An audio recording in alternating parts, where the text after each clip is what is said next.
ছাত্র জনতার অভ্যুত্থানের মুখে ভারতে পালানো সাবেক প্রধানমন্ত্রী শেখ হাসিনার একটি ভিডিও সম্প্রতি সামাজিক যোগাযোগ মাধ্যমে ভাইরাল হয়েছে, যা দেখে অনেকেই বলছেন তিনি নাকি প্রকাশ্যে এসেছেন। এমন দাবি ঘুরছে ফেসবুক, টিকটক, ইউটিউবের বিভিন্ন পোস্টে। 2024 সালের 5 আগস্টে ক্ষমতাচ্যুত হন সাবেক প্রধানমন্ত্রী ও আওয়ামী লীগ সভাপতি শেখ হাসিনা। তখন থেকেই তার অবস্থান নিয়ে চলছিল নানা গুঞ্জন।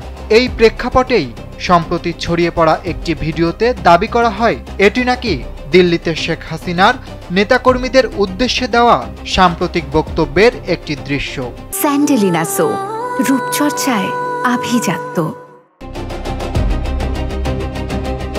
কিন্তু ফ্যাক্ট চেকাররা বলছে অন্য কথা।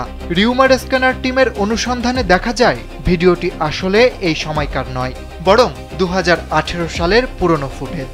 সে সময় সাদিক শিবলি নামে একটি ফেসবুক প্রোফাইলে একই দৃশ্যের ছবি প্রকাশিত হয়েছিল। আরও অনুসন্ধানে ইফজাল চৌধুরী ও এমজি মাওলা নামের দুটি প্রোফাইল থেকে পাওয়া যায় একই ঘটনার ভিডিও, যা আলোচিত ক্লিপটির সঙ্গে হুবহু মিলে যায়। তুলনামূলক বিশ্লেষণে দেখা যায় শেখ হাসিনার পোশাক, আশেপাশের ব্যক্তিদের অবস্থান, এমনকি ভবনের অবকাঠামো সব একই। ডেইলি স্টারের 2018 সালের 30 সেপ্টেম্বরের প্রতিবেদনে বলা হয়েছিল, জাতিসংঘ সাধারণ পরিষদের 73তম অধিবেশনে যোগ দিয়ে শেখ হাসিনা নিউ ইয়র্ক থেকে লন্ডনের উদ্দেশ্যে রওনা হন। আর যুগান্তরের প্রতিবেদনে জানা যায় 1 অক্টোবর সকালে তিনি দেশে ফিরেছিলেন। অর্থাৎ যে ভিডিওকে এখন দিল্লির বলা হচ্ছে তা আসলে নিউ ইয়র্কে 2018 সালের বিদায়কালীন মুহূর্তের একটি ভিডিও।